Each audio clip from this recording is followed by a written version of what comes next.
Well, hello there, people. We're going to talk about Chris Titus Tech again. I'm kinda a little bit fed up with him, to be honest, but I've been requested to do this 2-3 times, or more than that.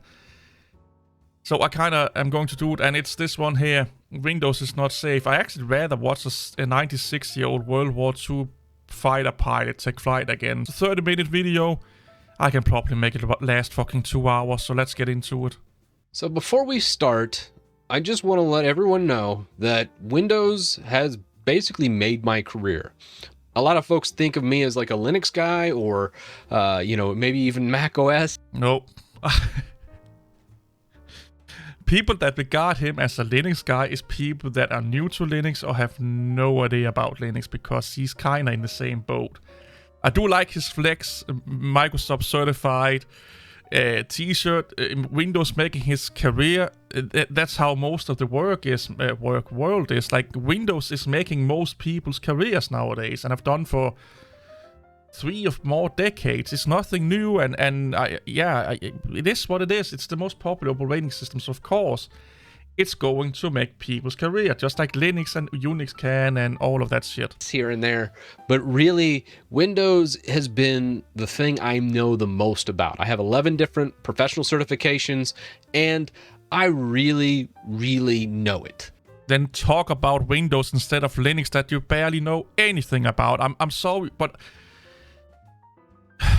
I might as well say it now. I don't know when, but I have a video where I'm going on a little bit of a serious note about Chris Titus Tech, but I don't dislike him, okay? I have a problem with him spewing misinformation out of his ass as he had a Mexican diarrhea or something like that, because he has no idea what he's talking about, or he reads like Windows Vista Microsoft certification or whatever the fuck it means, and now he thinks he's an expert in it and he's spewing it out there.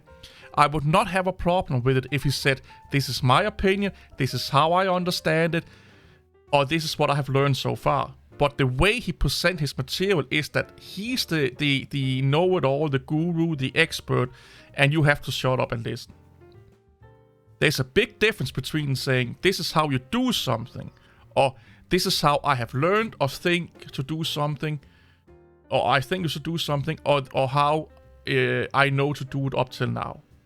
The sad reality is, he's a baby when it comes to Linux. They are probably, like, setting up an Apache server, file server, he could probably do that better than anyone else. But when it comes to desktop Linux, he's a baby. He's a noob. It is the one thing I've made a career out of. So thank you to all the... I will debate he made a career out of YouTube also. Credit, he has to have credit. Like, he's almost 500,000 subscribers on YouTube. That's actually fucking good, talking about technology. Especially if you're also talking about Linux, okay?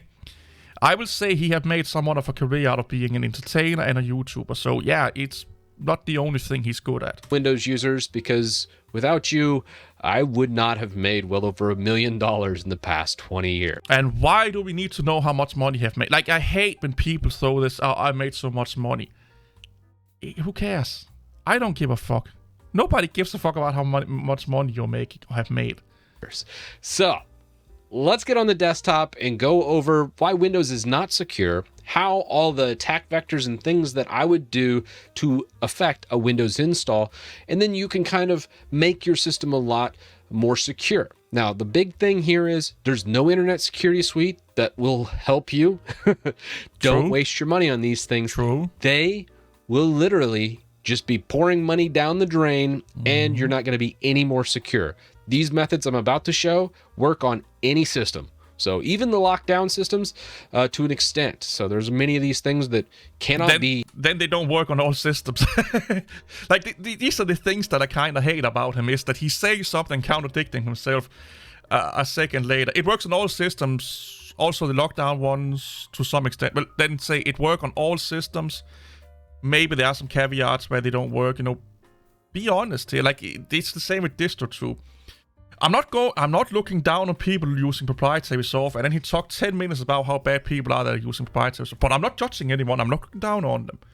Sounds like you just spent 10 minutes doing that. I hate when people do this, that they're saying something and then they're contradicting themselves and they don't fucking understand that you just did it. If it works on all systems, it works on all Windows systems. with no fucking, maybe it's my autism going in here, but if it works on all systems, it works on all systems.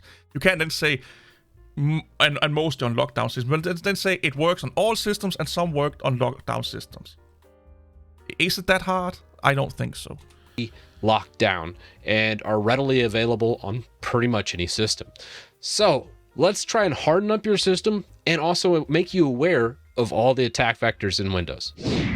Okay, so the very first thing you can do, and something that you need to make sure you really trust if you're running a script or whatever it might be, whenever you open up PowerShell, so Windows Terminal with admin, or you can go into PowerShell a variety of different ways, but as soon as you see admin with PowerShell, it basically means anything can be done to your system.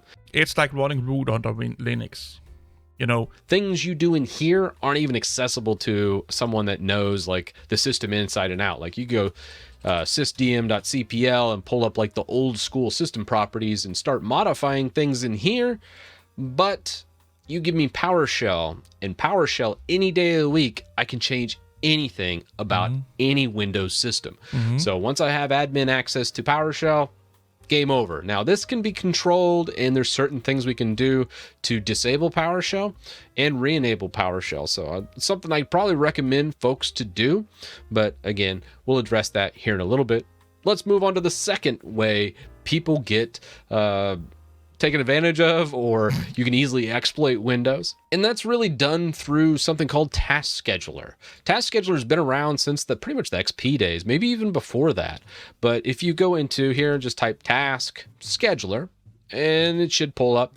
This is something where you can't really disable anything in here as far as the use of a task schedule, but so many new tasks can be created. You can do self-elevating tasks, all kinds of things. If you go into your task schedule library right here, look what's in here, because this is places where a lot of applications, viruses, malicious actors might add things into here, and this can slow you down and run certain executables that maybe you don't want to run. So yeah, I actually I do that with my systems. I look at the task scheduler and services and all of that fucking shit. Especially if you're installing programs that have, they sit down here in the taskbar down here in the end here, or not end, but down here. Antiviruses, game launchers, software, and you know that you're only going to use them sparingly. You can set them so they only run when the program is open and not in the back end, and you can do so many fucking things with it. But I with Origin, I take it off, for example, because I only use Origin to play 1 or 2 games, like one every second year, something like that, if I want to go back into Apex for like 6 weeks or something like that.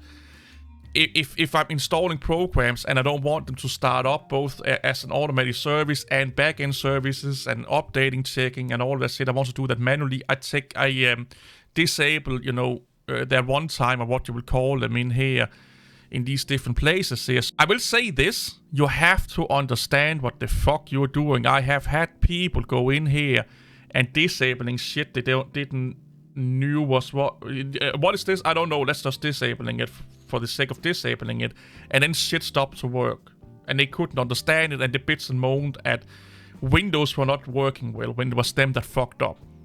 When you go in here right now, when you do the things that he's talking about right now, you need to understand Windows to a level that are more advanced than the average user. If you don't mess with it. Because now you're going into territory where you can fuck things up for yourself. The same with Linux. If you don't understand Linux, you don't mess around with config files. Just because someone on the internet said to you to do this in a config file under Linux, understand why they said you should do that, or else you will fuck yourself over.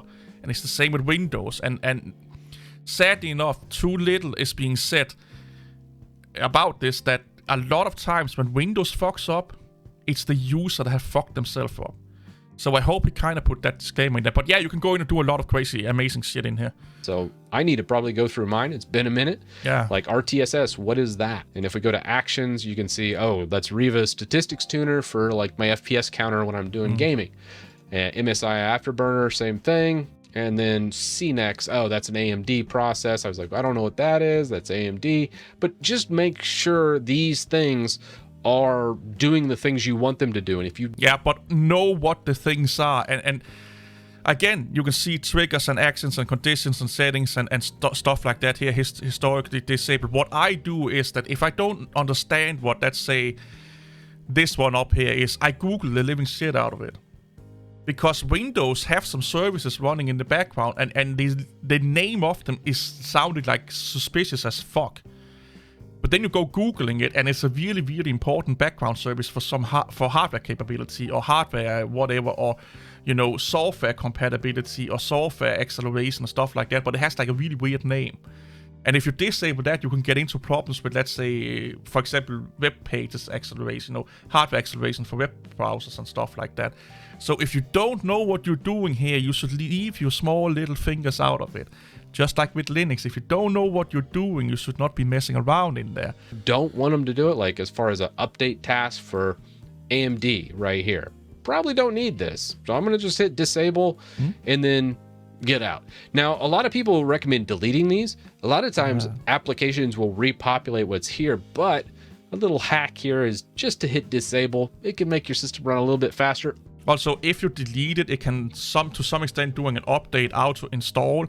That's not Windows auto installing it. It could be like, that's for example, say you disable a service like an update, automatic update service for Firefox, and the next time you update Firefox, and then reinstall it and then re-enabling it. But if you just disable it, this is just my experience, I found that they tend to stay disabled even if you update and stuff like that. And also, if you delete some of these services here, can actually impact your performance of your program, because for example, the starting up, they are looking for that service and they can't find it, and therefore it can take longer. Sometimes I have experienced where I deleted one of these kind of fucking things here, and the program stopped working. So yeah, disabling is by far the best way to go about this. Or if you get in trouble and you disable a task you really need, you can just come right back in here and click enable. Yeah. Everything's right with the world again. So watch out for Task Scheduler. Come through here, look at the base one first, and just make sure everything in here you can actually identify. When you see generic names like modify link update, click it. Okay, that's in the AMD folder. Probably something that would be okay. But then again, if I want to really get the maximum performance from my system, I probably would, again, disable this. So moving on from this, there's a lot of other ways to take advantage of things. Probably the biggest thing is like a VPS script, which is a Visual Basic script. These run natively on Windows, and I use like some VPS scripts. Like everything I'm showing today, there's an actual use case for using them in a business environment, but it just so happens that a lot of home users and other users can get taken advantage of when used improperly. So these Visual Basic scripts, more often than not, are viruses, something that you need to be careful about. So anytime you see like a .vbs, you should be worried about that. I would say this because they can also nest viruses into even fucking pictures nowadays. Don't click anything you have not self-downloaded or want to install. So if someone is sending you something via an email, if you're not asked for it, don't click it. Don't install it. If there comes a pop-up while you're visiting a website and say, oh, you have to install this. If you don't know what it is and you have not asked for it, don't install it. Fuck it, sometimes when you visit web pages, they automatically download something for you.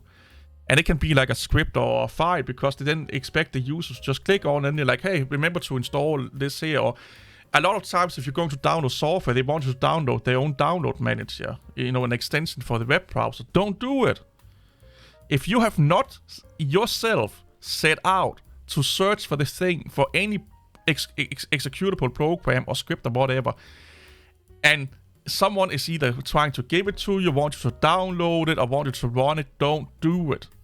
Because if someone is pushing you to do something, more than likely it's because that's, at the best of times, is that they can then take a lot of telemetry and data from you, statistics and stuff like that. At worst of times, you now become part of a botnet system, or they're infecting you with viruses or ransomware and stuff like that. Never ever run or install or download something that you have not yourself set out to find, or you yourself have not said, I am on this website because I wanted to go onto this website because I was looking for this specific program.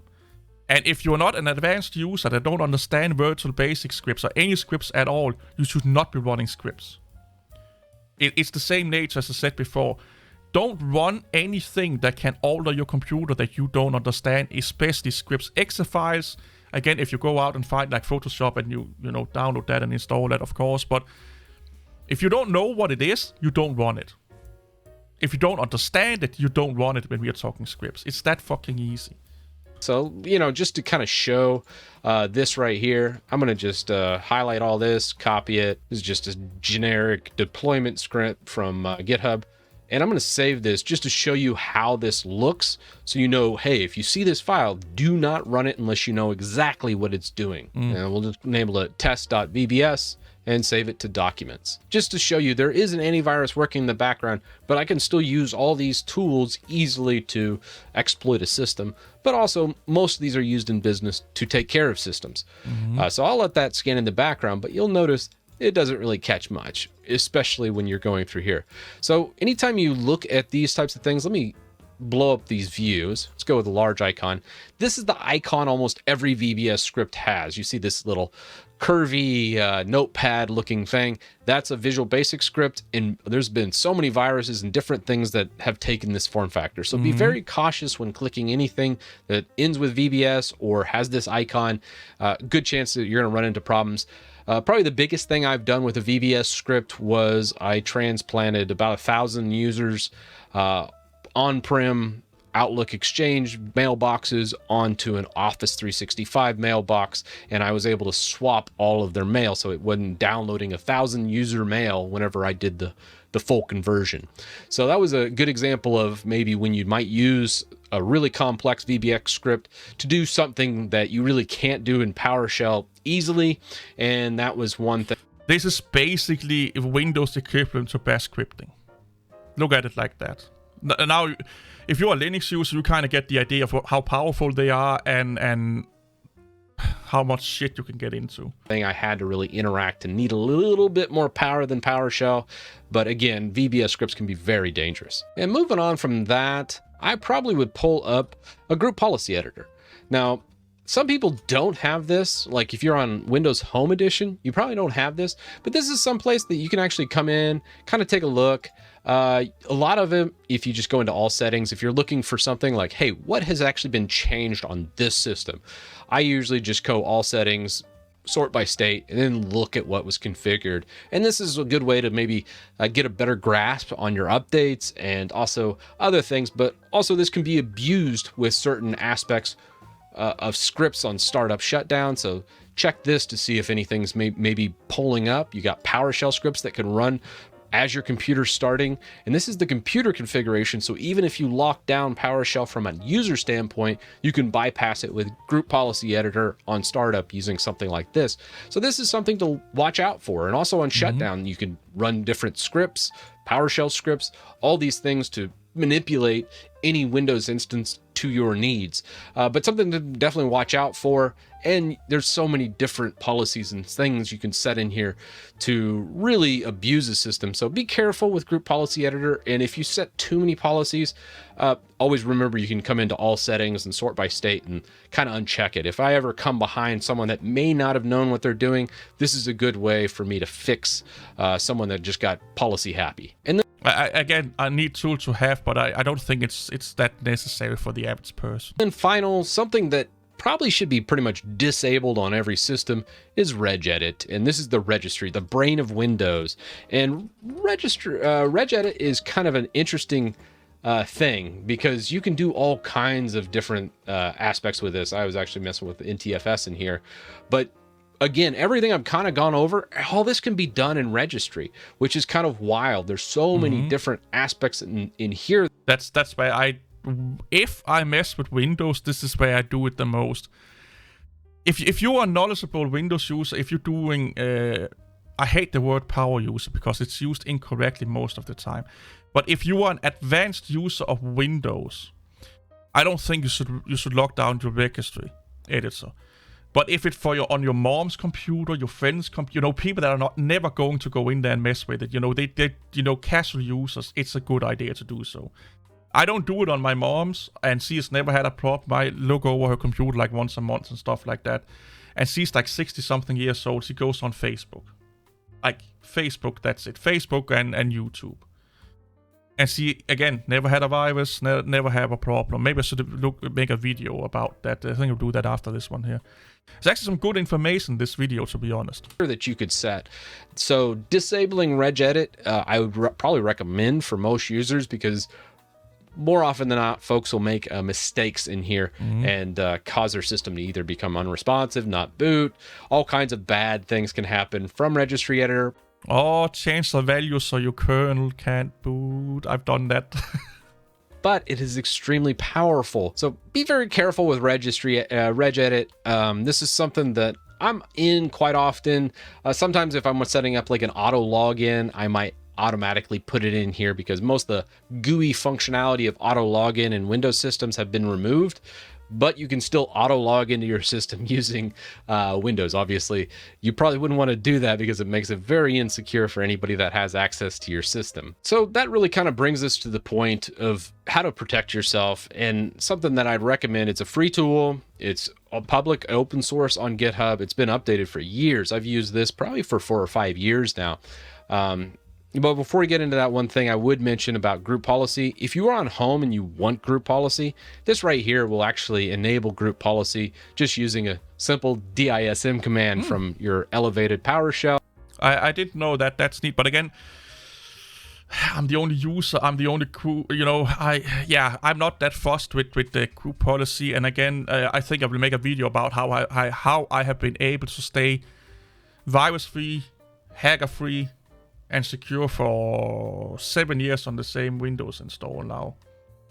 So these things have purposes, and you can do a lot of cool things with them, but just be very careful following some guy on the internet's advice about running a command. If you really don't know what it does, you probably shouldn't run it. Exactly. So with that said, let's click over to here to GitHub and look at harden tools. These are things that you might run on your system to make it a little bit more secure. Now, this is just the base fundamentals from Microsoft. There's many other things that happen in your Windows system that can also make it weak to security, even if you do have all the fancy internet security suites and all that.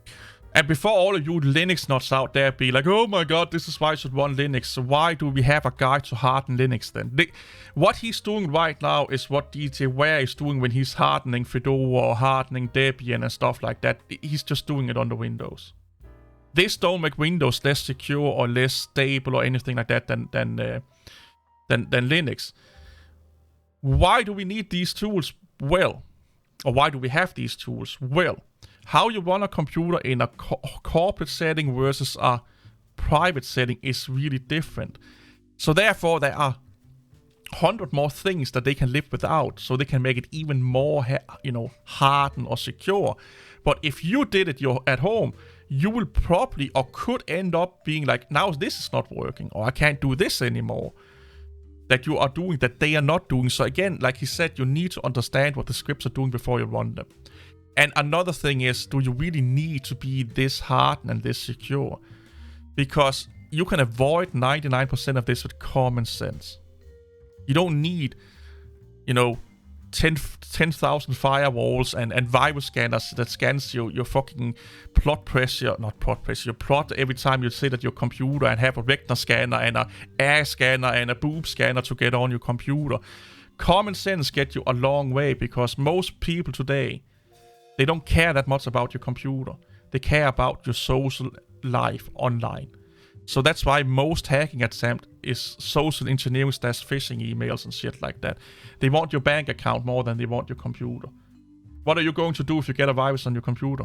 It's just an irritation. You reinstall everything. What are they going to get out of a private citizen if they ransomware the computer? Most people just reinstall the shit or call someone to get, for them to do it. Rarely do people pay. Ransomware is mostly effective for corporations. Home users, 10, 15, 20 years ago, yeah. Nowadays, they barely get anything out of it. But they do get something out of using your account data, your Facebook account data, take all your pictures, your information, and use that to catfish other people to think that you or them. why you see a lot of attractive girls on Instagram out of the blue want to be your friend and want to be your good friend if you send them money and stuff like that. And then you go and Google the pictures and shit like that, and it's some random fucking college girl somewhere where they have hacked her account and taking all her data so they sound more believable. And there are plenty of people falling from that. That's what they want. So you probably don't even need all of this. You should be way more concerned about your online security than your physical computer security, if you ask me. Because what you have here is not that important. I rather have everything you do online, all your social media accounts and all of that fucking shit, because I can use that either to get money out of you and also to get money out of other people by pretending to be you, or setting up companies, loans in your name if I have your online credential and can find out some, let's say, your social security number and shit like that by your online, by knowing so much stuff about you online. I can call, the government and shit like that and pretend to be you, and I forgot my social security number or something like that. Maybe that not to that extreme, but you get what I'm saying here. That garbage. Yeah, let's just go and download this so I can actually show you. The CLI, that means command line interface. You're going to want probably just the GUI version of this. Yeah, I don't feel there's much more to say here, because he's just going to run these scripts, and I do agree with a lot of the things that he's saying. Yeah, I wish he was this informed with his Linux content. I really wish he was this informed with his Linux content. And I will say, Windows is not safe. Windows is safe. It's probably as safe. It's not. Look at it like this. Windows is not more safe than Linux, and Linux is not more safe than Windows. It's about you. It's all about you. It's how you use your system, how you have set it up, because you can make Windows more safe than Linux. And you can make Linux more safe than Windows if you want to. And I know it sounds crazy, and I'm not saying you should not care about your security and stuff like that on your operating systems, but the fact is, they are not that valuable for people anymore.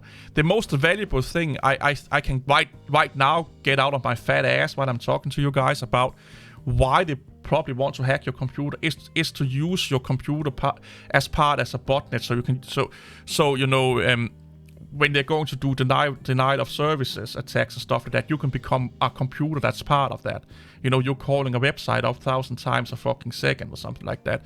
That's probably the best representation I can find right now where your computer may be valuable to them. Your pictures, they don't give a fuck about them. And they know that most of the time, you don't have that much money, so if they ransomware your computer, they can't get thousands of dollars out. Rarely, they know that most people don't have that much money. They may get $100 or more. So that's why ransomware is mostly being used for corporations and stuff like that. And yes, sometimes we get it, but they don't really care about you. They care about where they can get a shit ton of money. But like I said, if they can get your social media accounts, if they can get your Twitter accounts, if they can get your Instagram, Facebook, Snapchat, your YouTube chat, just look about how many YouTubers the last couple of years that have been hacked and their channel has been held as ransomware. Pay us $500,000 or $10,000, how much it fucking was, or else we would delete all your videos. That's way more valuable than your fucking computer. And there is so much more information about you online than there ever will be on your computer. So the day where you should be really afraid every time you connect it that everyone wants your computer and wants to know what's on it and stuff like that, beside data collection, statistics collection, and telemetry collection, they don't really care. They want everything else. They want your bank accounts, they want your social media accounts, they want everything you do online, because it can be used against you in way more ways than having access to your computer. And it can be used to fool other people. Where having access to your computer, the only other people that they can, use that against is like a botnet. You become part of a DDoS or denial of service cluster. They can't have getting access to your computer could mean that it's easier for them to get access to your online media accounts, but it's kind of why hack your computer to get access to Facebook, to your Facebook? it's much more beneficial for them to access the Facebook servers. Because if they are hacking you to get your Facebook account, they're only getting your account. But if they are hacking the Facebook servers, they're probably getting thousands, millions of accounts. You get what I'm trying to say here? I will say this much, that 90% of security or attack vectors that are happening, as he's saying here, on a local computer, home computer, is because the end user did something they should not have been doing. They are the reason why people got onto their computer. They are the reason why their computer fucked up. So I'm not that big of a component of what he's doing here. I rather have that he would educate people what not to do. Like the virtual basics script thing is probably the best thing he said in this video here. And I could be missing something out here, but it's a good video. I get the gist of it. Little bit clickbait, yeah, massively clickbait. This is like, of course Windows is safe. It should have been how to harden Windows. This should have been the video title. But hey, he's doing it to views and money and to get people to watch his shit. So he's trying to clickbait. Yeah, we all know him by now. And there is some good information. I wish he would be this good with his Linux content. See you all later. Bye-bye.